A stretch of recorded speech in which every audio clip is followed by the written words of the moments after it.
নমস্কাৰ, মই অন্যটি ব্লগলৈ আপোনালোকক স্বাগতম জনাইছোঁ। কি খবৰ আপোনালোকৰ? মোৰ ভালেই বাৰু। আজি এঠাইত ফুৰিবলৈ আহিছোঁ। চাওঁ বাৰু কেনেকুৱা হয়, আপোনালোককো দেখাম ক'ত গৈ আছোঁ। আৰু এয়া মোৰ লগৰজনী আৰু ভাগিন, মানে লগৰজনী ভাগিন হয়। বেচেৰাটোকো ফুৰাব লৈ আহিলোঁ। মামাহঁতৰ ঘৰত আহিছে আৰু ফুৰাব নানিলে কথাটো বেয়া হ'ব নহয়, সেইটো কাৰণে আমি আৰু মাহীয়েককেইজনী লৈ আহিছোঁ আৰু ফুৰাব। এয়া আহি আমি আধা ৰাস্তা পাই গ'লোঁ, কিন্তু আমি ৰাস্তাটো হেৰাই থাকিলে বাবে আমি ৰখি আকৌ লগৰ দুজনী আছিলে, সিহঁতকো ফোন কৰি সুধিলোঁ। সিহঁতে আমাক মানে সিহঁতৰ পিছে পিছে গৈ থাকিব ক'লে, আমি আৰু গৈ থাকিলোঁ পিছে পিছে। আহি আমি বহুত দূৰে পাই গ'লোঁ। তাৰপিছত বহুত দিনৰ পৰা শুনি আছিলোঁ ঠাইখিনিৰ বিষয়ে, কিন্তু আমি গৈ পোৱা নাছিলোঁ। আজি ভাবিলোঁ বন্ধ আছিলে ইহঁত দুজনীৰ, ভাবিলোঁ ফুৰিয়ে আহোঁ আৰু এনেকৈ লগ নাপাওঁ আমি। আগতে হয়তো ফুৰিব গৈছিলোঁ গোটেইকেইজনী মিলি, কিন্তু এতিয়া সময় সুবিধা নিমিলাৰ বাবে আমি কোনেও এনেকৈ লগ হৈ যাব নাপালোঁ। নাপাওঁ মানে আৰু এয়া চাহ বাগিচাৰ মাজে মাজে আমি পূৰা একদম আহি আছোঁ। ইমান সুন্দৰ পৰিৱেশ, এনেকুৱা ঠাইবিলাকত থাকিবলৈ পালে আৰু কি লাগে। কেতিয়াবা মন চন বেয়া হ'লে কিন্তু এনেকৈ ফুৰিব আহিলে ভাল লাগে মনবিলাক আচলতে। আৰু এয়া একদম নদীৰ ওচৰতে ধুনীয়া পিকনিকৰ কাৰণে আজিকালি ভালকৈ বনাই দিছে আৰু আগতে এনেকুৱা নাছিলে বাৰু। ইয়াতে চেকিং বহি আছিলে, আমি হেলমেট পিন্ধাৰ বাবে বাৰু নধৰিলে আমাক। আমি আহিলোঁ, আহি আমি বাঙালীপাৰা পালোঁ। তাৰ পৰা আমি টাৰ্ণ লৈ ল'লোঁ এনেকৈ। আপোনালোকে গুৰেশ্বৰ হৈও আহিব পাৰে, নহ'লে আপোনালোকে এইটো ফালেও যাব পাৰে।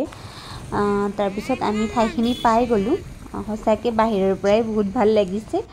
আৰু চাওঁ বাৰু ভিতৰত গৈ কেনেকুৱা পৰিৱেশ হয়, কিন্তু ঢেৰ মানুহ মানে হ'বই দিয়কচোন, কাৰণ এতিয়া গৰমৰ বন্ধ চলি আছে।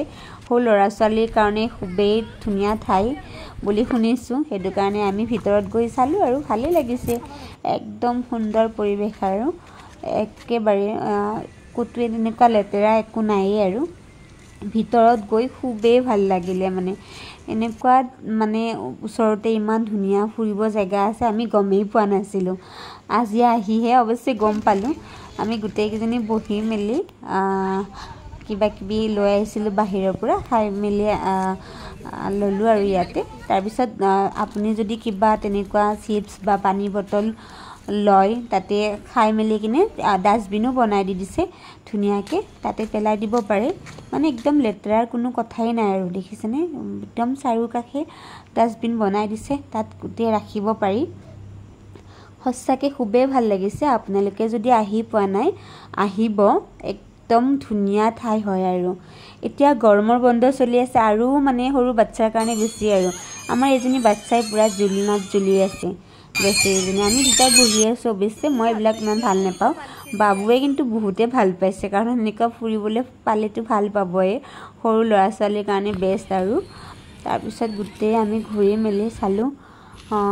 কেতিয়াবা সময় মিলাই একদম ভালকৈ ফুৰাকৈ আহিব লাগিব। আজি অৱশ্যে আমাৰ দেৰিও হৈছে, কাৰণ আমি স্কুটি লৈ গৈছোঁ ইমান। ভাল লাগিছে নে নাই তোমাৰ? আকৌ ঘৰলৈ আহিব লাগিব। বাবুৰ কথাখিনি শুনকচোন। উঠিব নাপালা, তাৰ বেয়াও লাগিছে বোলে। আকৌ লগ পাম নেক্সট ব্লগত, কেনেকুৱা পালে জনাব। Bye bye.